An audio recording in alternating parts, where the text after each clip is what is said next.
Hello నమస్తే, నేను journalist YNR. Amaravati పైన ఎవరైనా కుట్ర చేస్తున్నారా? అమరావతికి నిధులు రాకుండా ఆపేస్తున్నారా? అమరావతికి వచ్చే అప్పును కూడా రాకుండా ప్రయత్నం చేస్తున్నారా? అవును, చేస్తున్నారా ఉంటుంది Telugu Desam party media. Telugu Desam party media కథనాల ప్రకారం అమరావతికి నిధులు రాకుండా, అమరావతికి అప్పు పుట్టకుండా వైసీపీ ప్రయత్నం చేస్తోందట. వైఎస్ఆర్ కాంగ్రెస్ పార్టీకి సంబంధించిన నాయకుల ప్రమేయంతో, వైసీపీ ప్రమేయంతో కొంతమంది వరల్డ్ బ్యాంక్కి కంప్లైంట్స్ చేస్తున్నారట. వరల్డ్ బ్యాంక్ వీరు చేసిన కంప్లైంట్ ఆధారంగా వరల్డ్ బ్యాంకు రకరకాల నివేదికల్ని రాష్ట్ర ప్రభుత్వం నుంచి అడుగుతోందంట. మీకు అప్పు ఇస్తే ఇలా అవుతుందంట, మునిగిపోతుందట కదా అని ఒకసారి అడిగారంట. మునిగిపోకుండా మేము ఇలా ఏర్పాట్లు చేస్తున్నామంటూ రాష్ట్ర ప్రభుత్వం చెప్పిందంట. మీకు అప్పు ఇస్తే ఇంకా ఏదో జరుగుతుందట కదా, భూములపైన మీకు ఏదో హక్కులు లేవంట కదా అని వరల్డ్ బ్యాంక్ అడిగిందట. సో భూములపైన మాకే హక్కు ఉన్నాయి, సిఆర్డీఏ ఉంది, ఇంకేదో ఉంది అని రాష్ట్ర ప్రభుత్వం వరల్డ్ బ్యాంక్కి చెప్పిందట. ఇలా రకరకాల అనుమానాలని వరల్డ్ బ్యాంకు పదే పదే వ్యక్తం చేయటం వెనక అక్కడికి ఫిర్యాదులు వెళ్తున్నాయి. ఈ ఫిర్యాదుల కారణంగానే ఆలస్యం అవుతున్నాయి, లేకపోతే అప్పు మంజూరు కావట్లేదో ఏదో అటువంటి ఒక ప్రయత్నాన్ని, అటువంటి ఒక నేరేషన్ని తెలుగుదేశం పార్టీ మీడియా బిల్డప్ చేస్తోంది. అమరావతికి ఆల్రెడీ 15,000 కోట్ల రూపాయలని కేంద్రం ఇప్పించేసింది. చంద్రబాబు నాయుడు గారు ఇప్పటికీ కొన్ని వందల సార్లు చెప్పారు. కొద్ది రోజుల క్రితం కూడా ఆయన 15,000 కోట్ల రూపాయలు అమరావతి కేంద్రం అప్పిస్తోంది అని చెప్పారు. అప్పిస్తోంది అని చెప్పిన తర్వాత అప్పులు వస్తున్నాయని, ఆల్రెడీ కొంత వచ్చేసాయని టెండర్లు కూడా పిలిచిన తర్వాత మళ్ళీ కూడా అమరావతి పైన వరల్డ్ బ్యాంక్కి ఎందుకు డౌట్లు వస్తున్నాయి? ఒకసారి ఒక అప్పు మంజూరు చేస్తున్నప్పుడు ఈ మొత్తం భూమి మీద అతిపెద్ద బ్యాంక్ అంటే వరల్డ్ బ్యాంకే కదా, ఇంకా వరల్డ్ బ్యాంకే కదా అందరికీ, దేశాలకి రాష్ట్రాలకి అప్పులు ఇస్తోంది. అటువంటి వరల్డ్ బ్యాంకు ఏమీ చూసుకోకుండా, ఏమీ ఎంక్వైరీ చేసుకోకుండా అప్పులు ఇవ్వడానికి ముందుకు వచ్చిందా? అప్పు అప్రూవల్ అయింది అని కదా మనం రోజు రాస్తున్నాం. అప్పు అప్రూవల్ అయింది కదా. వరల్డ్ బ్యాంక్ అధికారులు కూడా వచ్చి ఇక్కడ ప్రభుత్వ అధికారులతో కలిసి మాట్లాడి సమీక్షలు చేసి అన్నీ చేసి వెళ్ళిపోయారు కదా. పైగా 15,000 కోట్ల రూపాయల అప్పు. నాకున్న సమాచారం ప్రకారం 15,000 కోట్ల రూపాయలు ఈ ఆర్థిక సంవత్సరంలోనే ఇవ్వట్లా, దఫాల వారీగా ఇవ్వబోతున్నారు. అది 2027, 28, 29 వరకు కూడా పట్టొచ్చు. 15,000 కోట్ల రూపాయల అప్పు అమరావతికి ల్యాండ్ అవ్వడానికి అనే సమాచారం ఉంది. పైగా ఈ అప్పు వైసీపీకి సంబంధించిన వాళ్ళు, లేకపోతే ఎవరైనా ఇంకెవరైనా ఒక ప్రైవేట్ వ్యక్తులు పోయి రాష్ట్ర ప్రభుత్వం ఇలా మిమ్మల్ని మోసం చేస్తుందని చెప్తే అప్పు క్యాన్సిల్ అవుతుందా? కాస్త కామన్ సెన్స్ కదా. ఒకవేళ వాళ్ళు చేసిన కంప్లైంట్ దురుద్దేశపూర్వకంగా కంప్లైంట్ చేస్తే, తప్పుడు ఉద్దేశాలతో కంప్లైంట్ చేస్తే, ఆ కంప్లైంట్లో బేస్ ఉందో లేదో అనేది వరల్డ్ బ్యాంక్ చూస్తుందిగా. వరల్డ్ బ్యాంక్ అంత అప్పిస్తున్నప్పుడు చెక్ చేసుకోవడం తప్పేం కాదు కదా.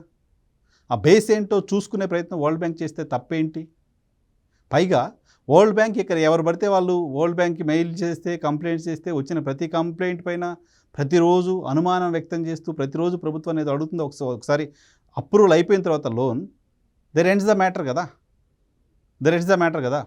పైగా మీకు ఇస్తున్న 15,000 కోట్ల రూపాయల అప్పుకి కన్సర్న్ ఇస్తోంది మా కేంద్ర ప్రభుత్వం అని చెప్తున్నారు. ఒక భారత ప్రభుత్వం కన్సర్న్ ఇచ్చిన తర్వాత 15,000 కోట్ల రూపాయల అప్పు మంజూరు చేసే విషయంలో వరల్డ్ బ్యాంక్ ఎవరో చేసిన చిన్న మెయిల్సో, ఎవరో ఇచ్చిన కంప్లైంట్స్ని పరిగణలోకి తీసుకుంటుందా? ఏ రకమైన వార్తా కథనాలు ఇవి? ఏం చెప్పదలుచుకుంటున్నారు? అప్పు ఆలస్యం అవుతోంది, 5 ఏళ్లకో 6 ఏళ్లకో మొత్తం అప్పిస్తా అంటున్నారు, ఒకే ఫైనాన్షియల్ ఇవ్వట్లేదు కాబట్టి అప్పు ఆలస్యం వెనుక ఏదో పార్టీ ఉంది అని రాజకీయ పార్టీలపైన వేసే ప్రయత్నమా? దానికి సంబంధించి ఒక గ్రౌండ్ ప్రిపేర్ చేస్తున్నారా? కొద్ది కామన్ సెన్స్ ఉన్నవాడికి ఎవరికైనా అర్థమవుతుంది. భారత ప్రభుత్వం గ్యారంటీ ఇచ్చిన తర్వాత వరల్డ్ బ్యాంక్ ఇస్తామని చెప్పిన 15,000 కోట్ల రూపాయలు ఇవ్వకుండా పోతుందా? రాష్ట్ర ప్రభుత్వం కట్టలేదు, రాష్ట్ర ప్రభుత్వం ఆ డబ్బుల్ని దుర్వినియోగం చేసింది, ఇంకేదో చేసింది. కట్టాల్సింది కేంద్ర ప్రభుత్వమే కదా. కేంద్ర ప్రభుత్వం గ్యారంటీ ఇచ్చింది కదా. కేంద్ర ప్రభుత్వం గ్యారంటీ ఇచ్చిన అప్పుకు రాష్ట్రానికి వచ్చి పలుసార్లు రాష్ట్రంలో అధికారులతో సమావేశమై అప్పు ఇవ్వాలా వద్దా అనే దానిపైన రకరకాల తర్జన భర్జనలు పడి అప్పు ఇవ్వడానికి వరల్డ్ బ్యాంక్ ఒప్పుకున్న తర్వాత ఇప్పుడు మళ్ళీ ఎవరో పెట్టిన మెయిల్స్ని బేస్ చేసుకుని ఎలా అవుతుంది? ఎందుకు ఏం ఆశించి వార్తలు రాస్తున్నారు? అమరావతి రాజధానిగా ఉండాలి, అమరావతిలో రాజధాని నిర్మాణం జరగాలని కోరుకున్న వాళ్ళలో నేను అనేక సందర్భాల్లో చెప్పాను. అమరావతి ఉద్యమం చేస్తున్న రైతులకి, అక్కడ మహిళలకి సపోర్ట్గా వీడియోస్ చేశాను. సో అమరావతి ఎలా చేస్తారు, ఏంటి, దానికి సంబంధించిన ప్రయత్నాలు, దానికి సంబంధించి అప్పులు తేవడాలా, అది ఇంకేదో అది చేయాలి. కానీ ఇంకా గత ప్రభుత్వం పైన, రాజకీయ పార్టీ పైన ఏడ్చే కార్యక్రమం ఎందుకు చేస్తున్నారు? రాష్ట్రానికి సంబంధించిన రాజకీయ పార్టీ పైన పడి ఏడిస్తే, రాజకీయ పార్టీ కంప్లైంట్ చేస్తే, రాజకీయ పార్టీ కంప్లైంట్ని కన్సిడర్ చేసి రాష్ట్ర ప్రభుత్వాన్ని, కేంద్ర ప్రభుత్వాన్ని పక్కన పెట్టి అప్పు ఇవ్వడం ఆపేస్తుంది వరల్డ్ బ్యాంక్. పోనీ ఎవరు కంప్లైంట్ చేశారో తెలుసా? ఆ కంప్లైంట్ చేసిన వాళ్ళ పేరు లేదో బయటపెట్టి వాళ్ళని రాష్ట్ర ద్రోహులుగా, జాతి ద్రోహులుగా ప్రకటించేసేయండి. తీసుకోండి, మీకు వచ్చిన కంప్లైంట్ ఏంటి, ఎవరు కంప్లైంట్ చేశారు ఏంటి అని వరల్డ్ బ్యాంక్ని అడిగి తీసుకోండి. లేకపోతే వరల్డ్ బ్యాంక్ ఏమైనా చెప్పకుండా చెప్పు తెస్తున్నారా? పోనీ వరల్డ్ బ్యాంక్ ఉన్న అనుమానాలను నివృత్తి చేయకుండా వరల్డ్ బ్యాంక్ అడిగిన దానికి అబద్ధపు సమాధానాలు ఏమైనా చెప్పి అప్పులు తెస్తున్నారా? లేదు కదా, రాష్ట్ర ప్రభుత్వం చెప్తోంది కదా.